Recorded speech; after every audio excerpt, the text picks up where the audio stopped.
Started here. Thank you very much for joining the webinar today. My name is Ph.D., the Antibody Detection Product Manager at One Lambda.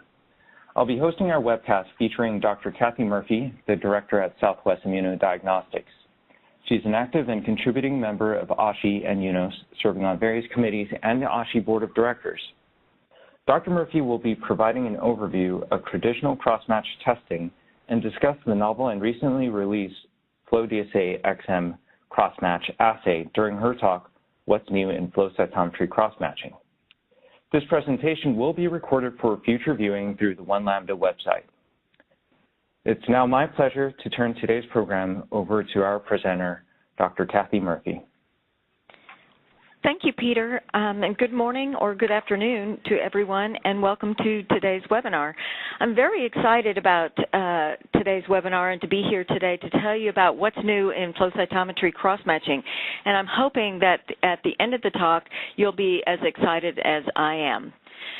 But before we delve into what's new in flow cross-matching, let's review what we currently know about flow cross-matching. So what we know is that the flow cytometry started in approximately the 1980s, mid to late 80s in Juan Skornick's lab in Florida. And over time, this became the gold standard of cross-matching.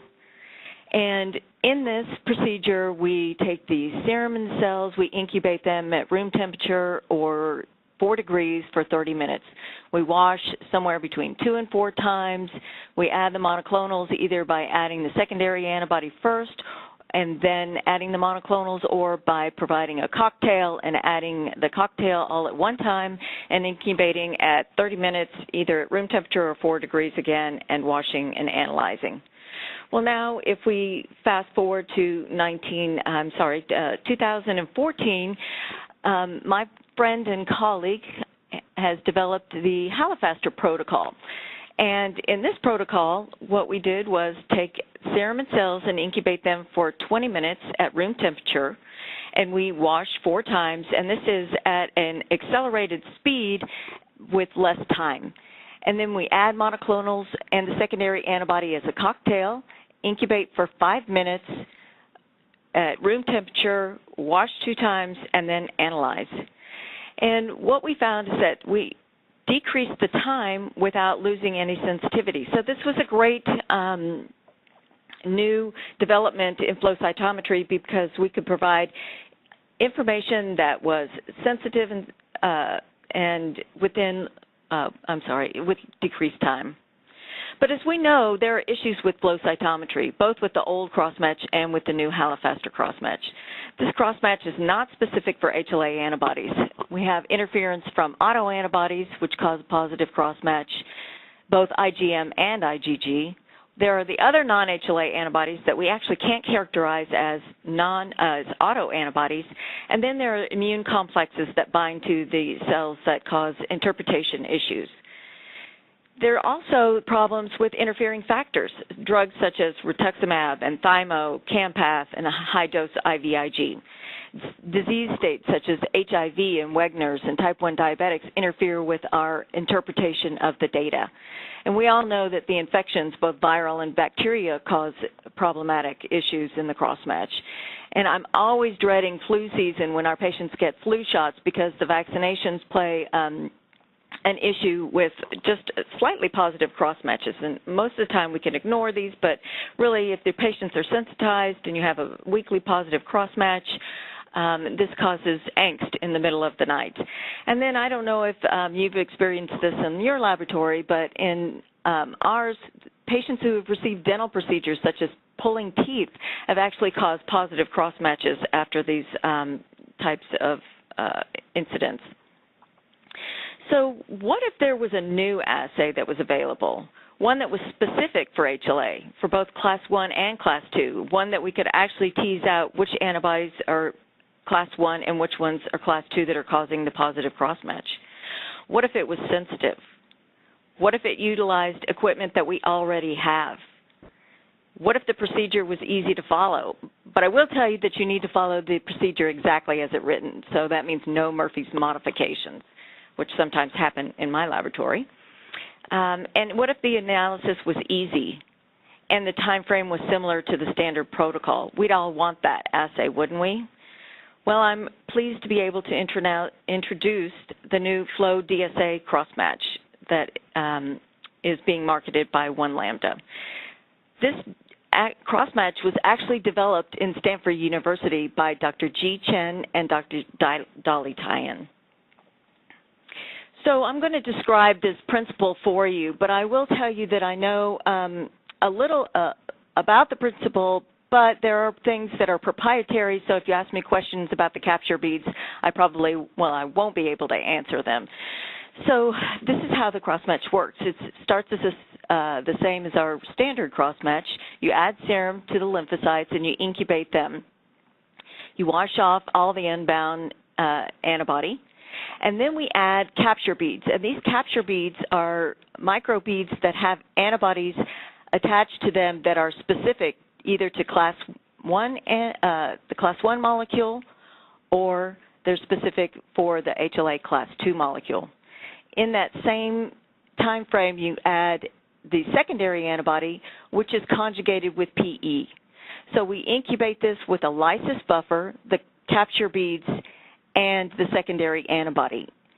And then at the end of that incubation period, we wash, and then we read with the flow cytometer. And so what we're detecting and we're actually analyzing is the PE conjugated antibody that's bound. What I can tell you is that this antibody, the capture beads, is bound to the antigen antibody complex. So the reagents come as a kit. And there are the capture beads that are 3 different sets of beads. The first bead is a bead that is specific for HLA class 1, and then there are 2 beads that are specific for HLA class 2. One is marketed as HLA-2A, and the other is HLA-2B.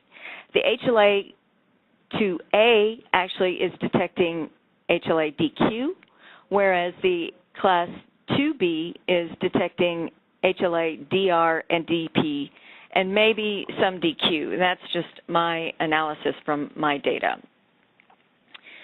So the question is, can this crossmatch actually help us overcome the limitations that I told you about earlier?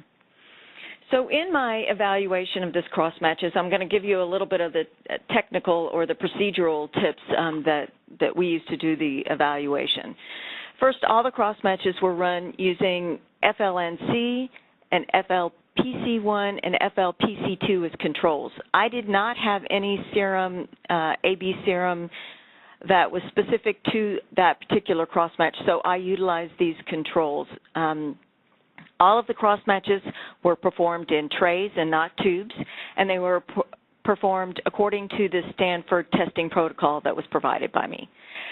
None of the cell preps were pronased. You don't need to pronase the cells when you're performing these crossmatches, which is a great thing. So you're not manipulating the cell surface in any way.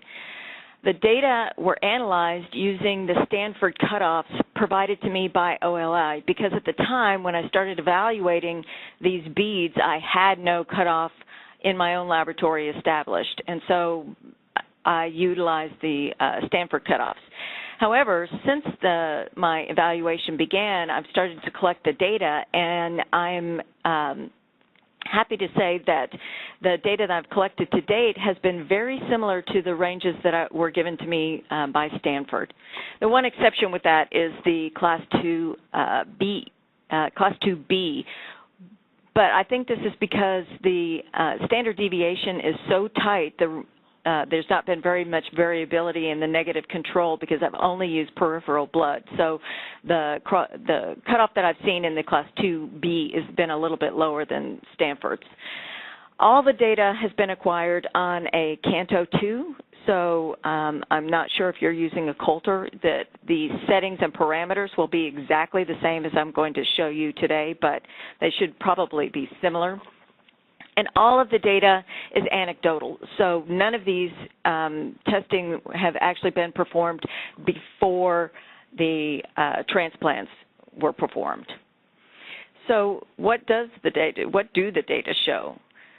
So I actually performed this study with two different groups in mind. The first was performed as an evaluation type of study. I performed 16 cross-matches that were utilizing known positive and negative patient serum. So I knew that how the cross-match should be performed to check for sensitivity and specificity. And then I looked at another group of patients. There were 14 cross-matches that were actually problematic that in my laboratory using the Halifaster, which is the cross-match that we use in my laboratory today. And I wanted to compare these to the FlowDSA crossmatch and see what the results would show. And then I took a subset of patients that are also problematic in my lab with Rituximab, one patient that had Campath, and one patient that had HIV. And I will tell you that I have not tested thymo or high-dose IVIG in my laboratory because we don't use those. But I will say that this might be a little more of an issue since both thymo and high-dose IVIG actually have HLA antibodies in it. So that's one thing to note about this crossmatch. So here are the results of the validation data, the 16 crossmatches, where I compared the Halifaster to the FlowDSA crossmatch. And what I found was that in the results that were observed positive with the FlowDSA and observed positive with the expected results with the Halifaster, there were 3 crossmatches. In the group that were negative for the observed results and negative for the Halifaster results, those were 10 patients, and those all came up negative, and they were expected to be negative. In the 2 interesting groups, in the results that were observed to be negative and expected to be positive, there were 0. So this appeared to be very specific. But there were 3 patients that were observed to be positive that were expected to be negative. So in the 3 cross-matches that were expected to be positive, these patients had known DSA that had MFIs that ranged anywhere from 2,000 to 22,000. So this was specific. These patients, I expected them to be positive, and they were positive in the FlowDSA cross-match. In the 3 patients that were positive that were expected to be negative, one was an unsensitized male that was positive only for class 2A, which is the DQ. Now, the MCS channel, the shift, was 80, and the cutoff that is set by Stanford was greater than or equal to 66. So this was really very close to the cutoff and what I would call borderline weak or borderline positive even for class 2. And so I would say to the caveat to that that maybe this might change when we set our own SWID cutoffs using negative controls that are actual patient serum and maybe pooled serum, so the cutoff would go a little bit higher. So I'm not so sure. But I'll show you the data that I did to confirm that this patient was unsensitized. And then there was one that was positive that was a sensitized female, but she had no class 1 antibody whatsoever. Her antibody was totally class 2. She was also auto cross-match negative, so I couldn't really chalk this up to an auto antibody. And the mean channel shift for this patient was 159, so I wouldn't consider that really a weak or a borderline cross-match. So this was the one that was really an outlier in all the data that I looked at that I really had no reason why this patient should be positive in this cross-match. And then there was this case, which I thought was really interesting to me.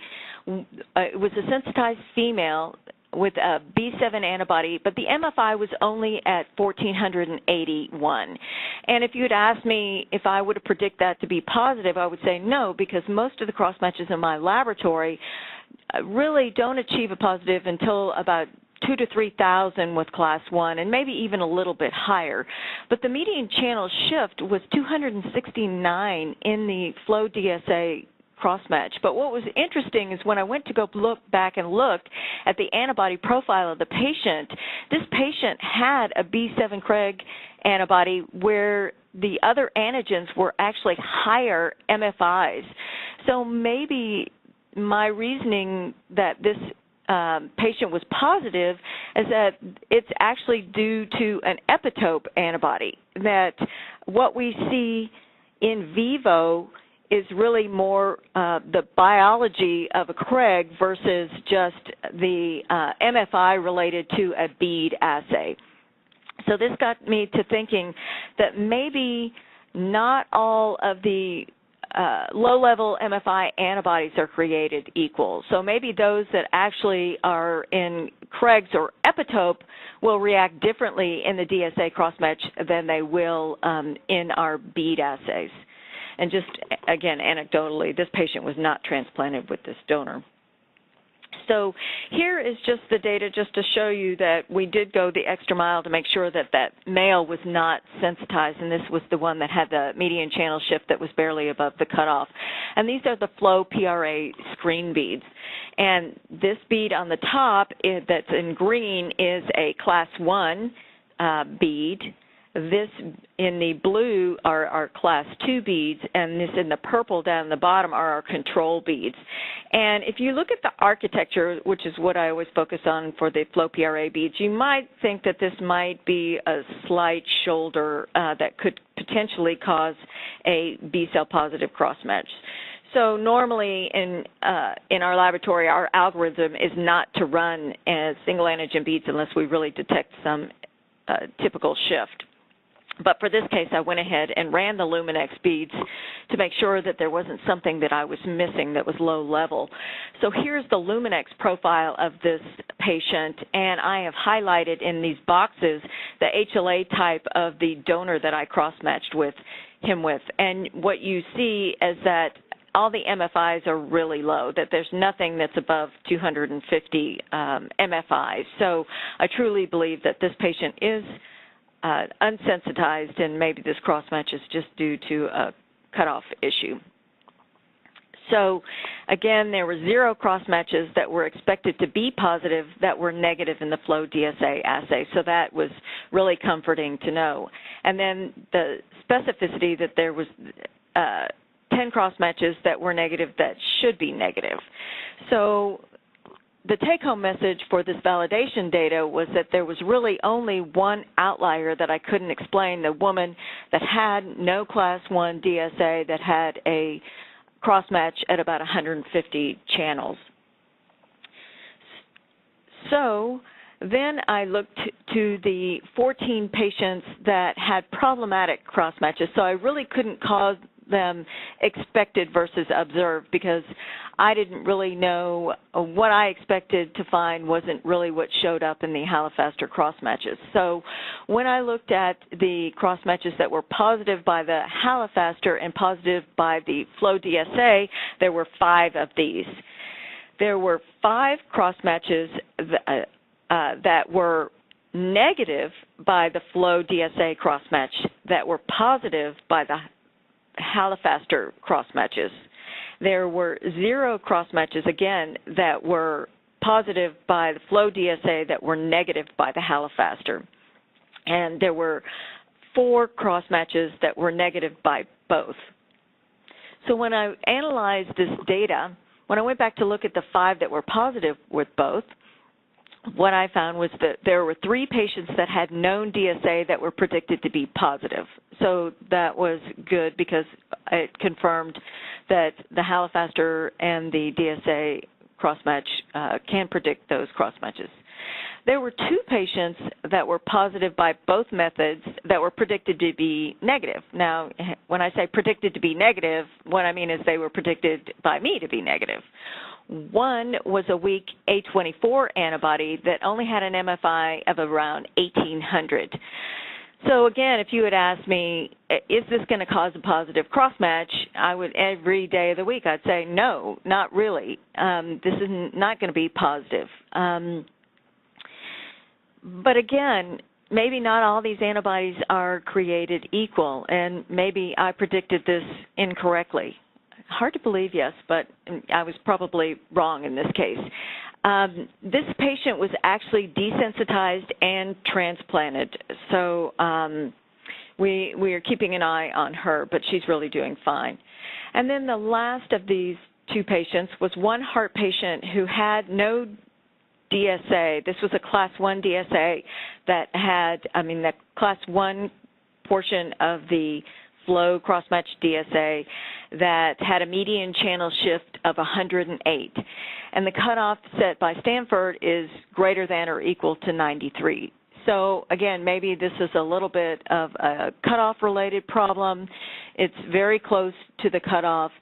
But what I will tell you about this patient is that she is very much a problem in the laboratory. All her cross-matches have been positive. We have not been able to obtain a negative cross-match with any, even all the ones that had no DSA. So I'm not sure exactly what's wrong with her, but again, these are some of the patients that we struggle with. Now, the interesting group also were the 5 patients that were negative for DSA, so they had no DSA to the donors, but were positive with the Halifaster crossmatch and were shown to be negative by the FlowDSA crossmatch. And this was very exciting to me because this told me that maybe there was a crossmatch that was more specific and HLA directed than the current crossmatch that we had. And again, there were 4 crossmatches that were negative by both methods. So now I'm going to talk to you and show you a few of the examples of these problematic patients, just so you can get an idea of what these crossmatches look like. So the first is a 53-year-old male. His diagnosis is unknown, and I'm sure in your laboratory, like mine, you get your request slips, and when you ask for the diagnosis, what they end up putting on there is end-stage renal disease, which is really very helpful.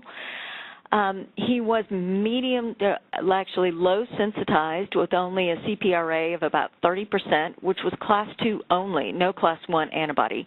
He was a primary transplant, so he never received a previous transplant, so sensitization wasn't in through that route.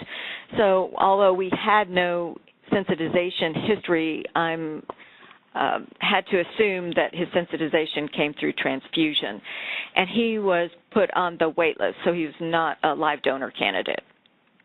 So when his points list came up and he came to the top of the list, he was cross-matched with this potential donor.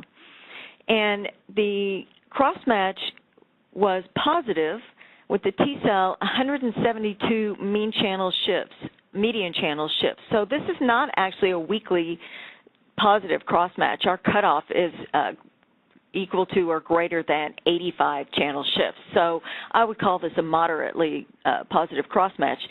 And it was problematic because the B-cell cross-match was completely negative. This patient had no donor-specific antibodies to this donor. So again, he only had Class 2 antibodies. He had no Class 1 antibodies. So we went ahead and DTT treated his serum and reran the crossmatch. And what we found is that the DTT did not reduce the crossmatch at all. It was still 170 channels positive and still negative by the B-cell crossmatch. So this patient was not transplanted for other reasons. But when I went back and looked and reran this crossmatch by the FlowDSA crossmatch, he was completely negative. He had 0 median channel shifts for Class 1, median channel shift 0 for Class 2A, and a negative for Class 2B. So another clue, though, was this patient has an positive crossmatch. However, this positive crossmatch is not reduced with DTT. So these are some of the problematic patients that we face where they have HLA antibody and they have autoantibodies that are present that don't reduce by DTT but can foul up the interpretation of our results. This is maybe not such a problem with one of my transplant centers, which will go ahead and transplant against a positive crossmatch. But if your transplant center is at very risk adverse and won't transplant across a positive crossmatch at all, then this is really disadvantaging this cohort of patients. So what the take-home message for this to me was that this FlowDSA crossmatch actually produced the results that were expected, and maybe we can use these instead of our regular flow crossmatch for the patients that we know have these types of problems. So the next example that I want to show you is another male. He's 42 years old. His diagnosis is PKD, so he has no autoimmune type disease. He's also a primary transplant, but he has been transfused, and his CPRA is 68%, and he also only has class 2 antibody that I've assigned. He has some low-level C locus antibody, but I don't get too exercised about C locus antibody unless it's above about 5,000 to 10,000 MFI, because most of the time in my laboratory that will not cause a positive cross-match. But he, unlike the other patient, was a candidate for a live donor transplant, and he brought in a live donor with him. So this was the cross-match result with his own live donor. The T-cell was 101 median channel shifts, which is a positive cross-match. Again, the cutoff was greater than or equal to 85 with a negative B-cell cross-match, but this B-cell cross-match actually has some shift in it. It's not really completely negative. He has no class 1 DSA to this donor, and the class 2 DSA to this donor is very low. Again, what I would consider to be almost insignificant. The DP is at 1,600, and there's an allele level DQ6 at about 700. And I typically, again, for DPs and DQs, regard them a lot like C locus antibody because the expression level of DP and DQ are much less than A and B and DR. So when I went back and reran this crossmatch with the FlowDSA crossmatch, it was completely negative. Again, the class 1 we had 71 median channel shifts, which is negative. The class 2A and the class 2B were also completely negative. So this shows that this patient has a non-HLA antibody that's also interfering with this crossmatch, but is able to be resolved utilizing the specific and sensitive FlowDSA crossmatch. So again, this was very exciting data to me that there might be a new tool that we could utilize that would tease out these problematic patients and make our interpretation a little bit easier, especially in the middle of the night when we're always having these fire drills. So another question that I wanted to ask was, does this FlowDSA crossmatch work with these interfering drugs that we know interfere with our crossmatches? So the first one that I wanted to look at was Rituximab. And as we know, Rituximab is a chimeric monoclonal antibody. It's directed against the CD20 protein, which is found on B cells. And we know that Rituximab destroys these B cells. And if you've ever looked at your patient populations and tried to run auto cross-matches on your patients that are on Ritux, what you find is that they virtually have no B cells at all, and that's one clue to look for in trying to find out if they're actually on this drug.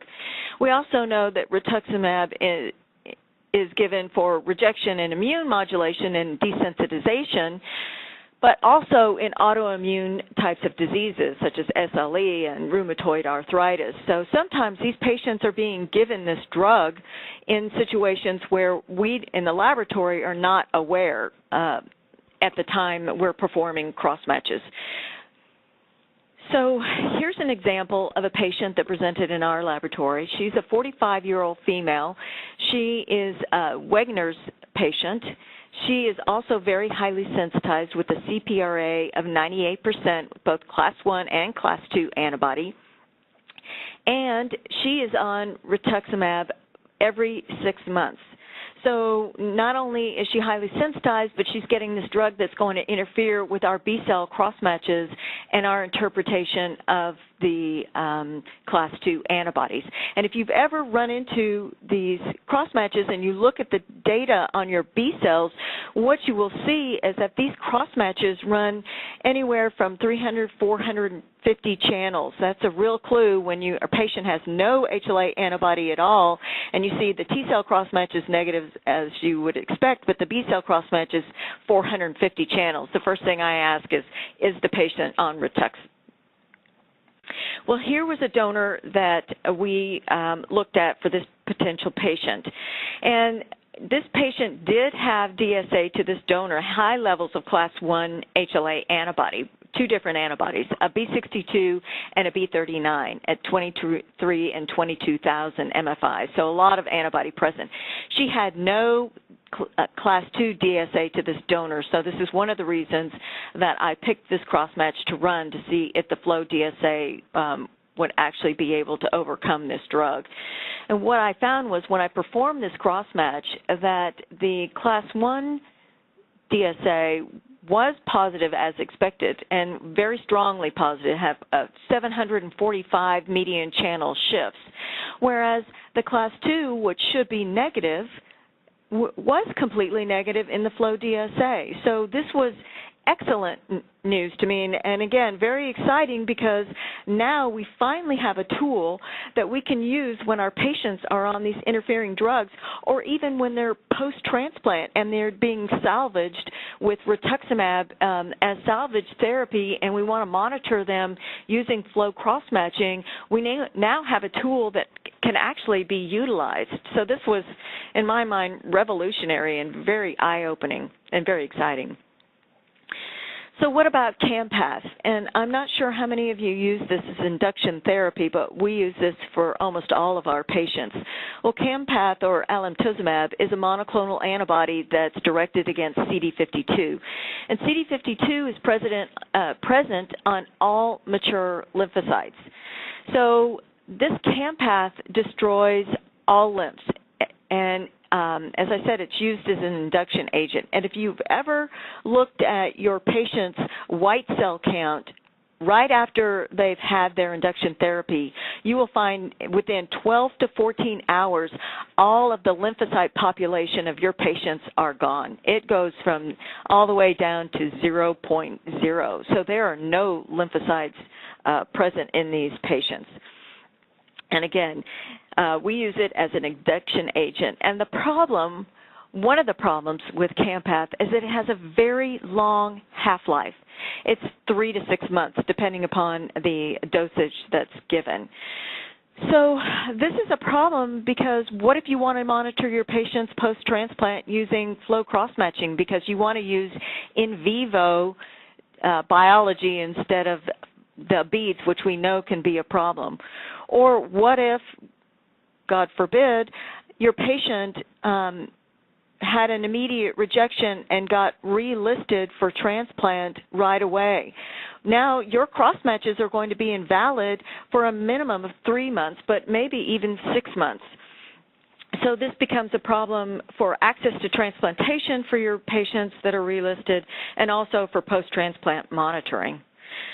So here was a patient that I looked at who was a 48-year-old female who had a diagnosis of IgA nephropathy, who is just moderately sensitized with a CPRA of 40%. She was transplanted with a live donor on the end of the year in 2016. And again, she was one of our normal patients, so Campath was used as an induction therapy.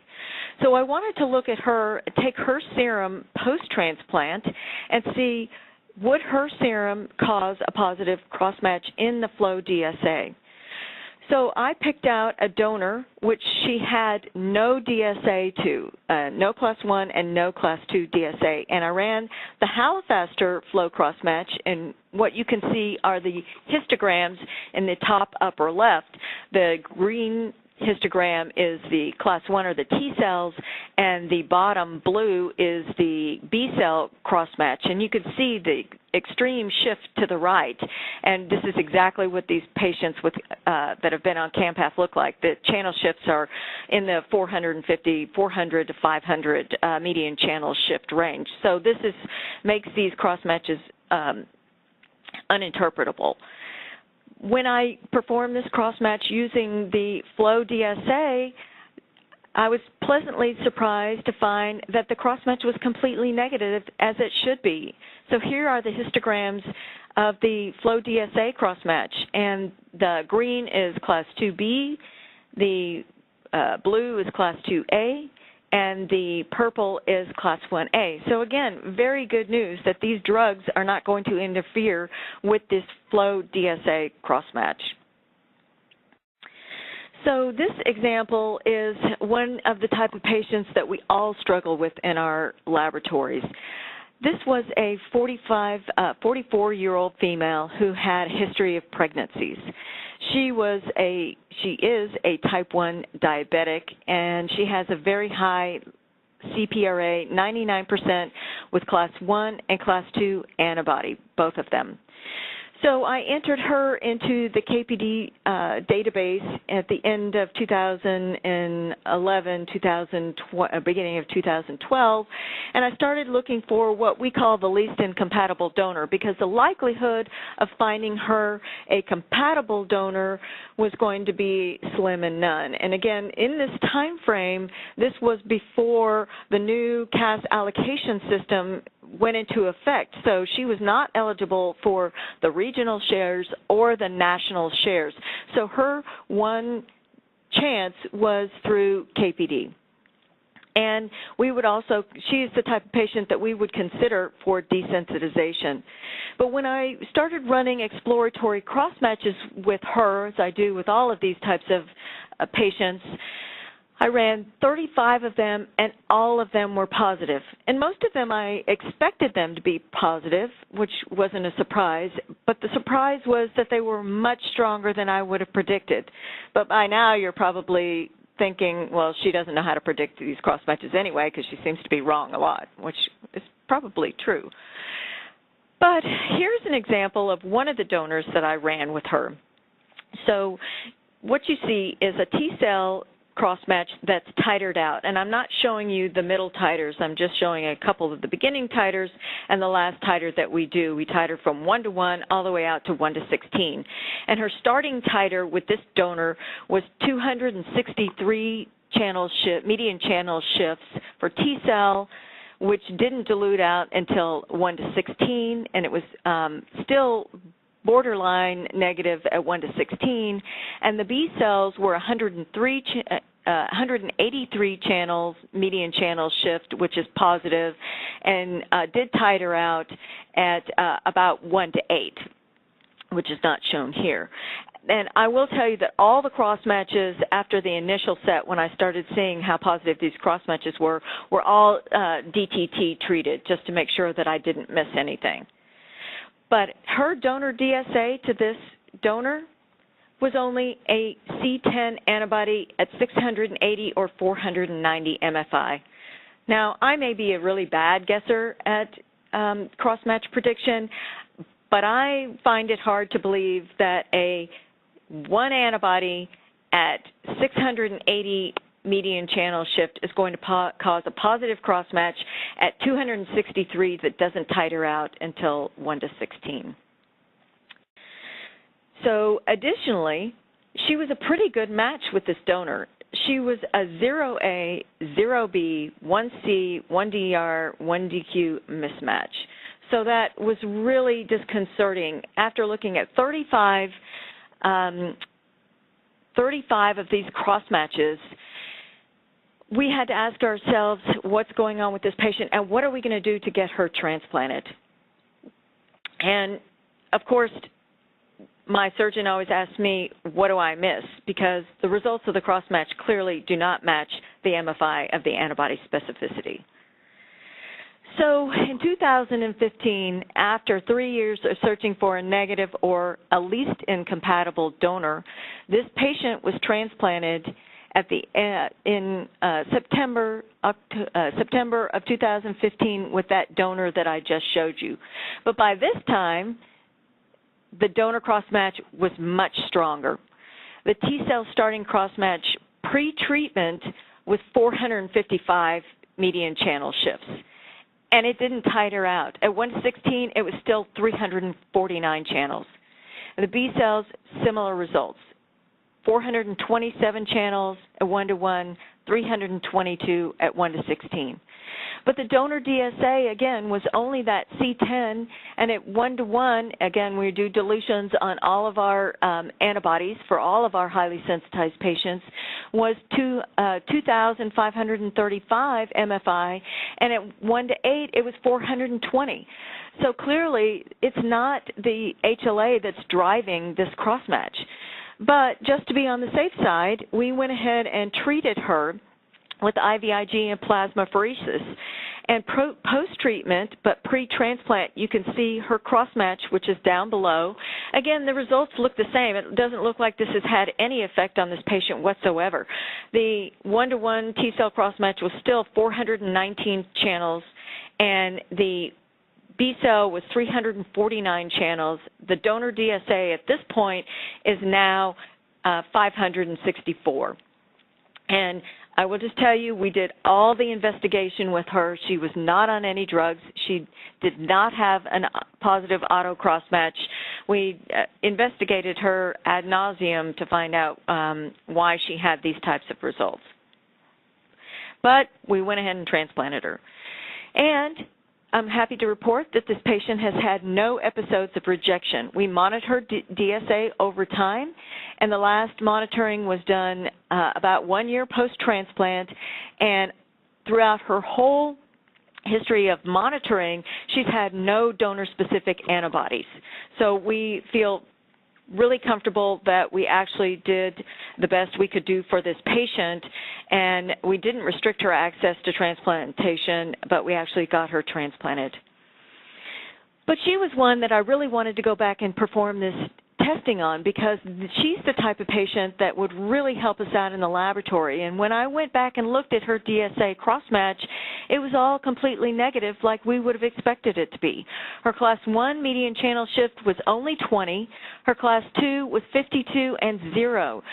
So this, again, shows you that we have these very challenging cases. Most of them have HLA antibodies and non-HLA antibodies. To have a tool that is specific for HLA and where we can, with confidence, call the clinicians and say, yeah, our regular flow crossmatch is positive, but we have this new tool that is specific for HLA, and it's completely negative. Go to transplant. We recommend transplant. Let's not deny access to these patients. So again, really exciting data to come out of this crossmatch. So what does it look like? And when I was doing this and I was doing the analysis, it was very similar to the flow PRA beads. So if you've ever performed the flow PRA beads, the analysis of this is going to look very similar to you. So here's the dot plots. Once you do all the testing and you're doing the analysis, you can see the dot plot on the left is your forward and side that you always set up. I set up this assay in the linear scale. You can also do this in the log just like you do the flow PRA beads. But I like the look of the linear scale better than the log. So once you draw your gate or your region around your beads, then you can use your second dot plot to stratify your populations. And this is using your forward scatter down here on your x-axis, and we used the FL4 detector, or on the Canto, the APC detector to actually separate the populations.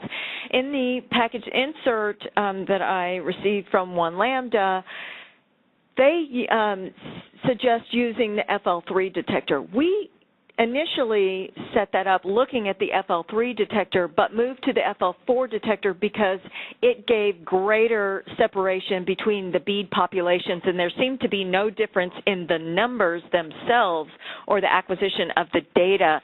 So that was just something that we adapted in our laboratory. So here is what the negative controls look like. So this is the Class 1 negative control, the Class 2A, and the Class 2B. And one thing I will tell you that we've noticed in our laboratory is that these populations sit very much to the left on the scale. So in the, and again I'm going to use the Canto 2 because it's the instrument that I'm familiar with, we had to use, or we chose to use the bi-exponential editor so that we could actually see the full population. If you don't do that, it's going to look like this population is really kind of slammed up against that y-axis. The other thing that we had to do in our laboratory was adjust the PE voltage so it didn't read so close to the 0 line and on the negative control, because if you're trying to set the cutoff and have numbers that you can actually do statistics with and get your standard deviations, they have to be something that's not negative and 0. So we chose to up the voltage a little bit so that we could do data that was statistically analyzable. So here's what the positive controls look like. And again, I use the FL and PC1 and the FL2 PC from 1 lambda as the positive controls. And again, these look exactly like the flow they do in the flow PRA if you use them for your flow PRAs. And this on top is the Class 1, and this is the Class 1 control, so you can see you have a really nice shift. And the Class 2s are both completely negative in the Class 1 positive control. And over here on the right side is the Class 2 positive control, and it's positive with all 3 populations. But again, this is exactly how it looks in the flow PRA, so it's what you would expect to see in cross-match situation as well, and I apologize for these populations because the templates were flipped on these different controls. So just to summarize the data that I've shown and the information that I've given you, we know that there are limitations with our standard flow cross-matching. It's not specific for HLA, and there's all kinds of interfering substances that we have to deal with our laboratory anyway because our patients do have autoantibodies. They are on these drugs. Our clinicians do give them these drugs to immune modulate. So we need to figure out ways that we can overcome these types of situations. So this flow DSA crossmatch may give us a new tool for our toolbox. It appears to be sensitive and specific for HLA antibodies, which is something that we've never had in a crossmatch before, whether it was in the CDC crossmatches or in the flow crossmatches. This appears to be specific where drugs, autoantibodies, and disease processes don't interfere with this crossmatch. So it is very specific. And it may correlate better with epitopes. This is something that I want to research further and do more studies on because maybe not all these low-level antibodies I should be ignoring. Maybe they are important. Maybe these are antibodies that we should actually avoid in these patients and that could cause rejections or problems in the future that needs to be investigated. And the caveat is that this data set is very small and very limited time and very limited reagents. So, of course, more information and more data is needed before we make any hard and fast conclusions, but it's very exciting to me, the data that we have to begin with, and I think that more investigation needs to be done in this area. So I would just like to take this time to acknowledge some of the people in my laboratory that actually worked on this project or were involved in this project. First is my lab manager, Shannon Mesa, that makes everything happen in the lab, and Wayne Jackson, who is the solid organ supervisor, and the project leader on this are my DSA guru, Steve Chang, and I'd like to thank them all for that.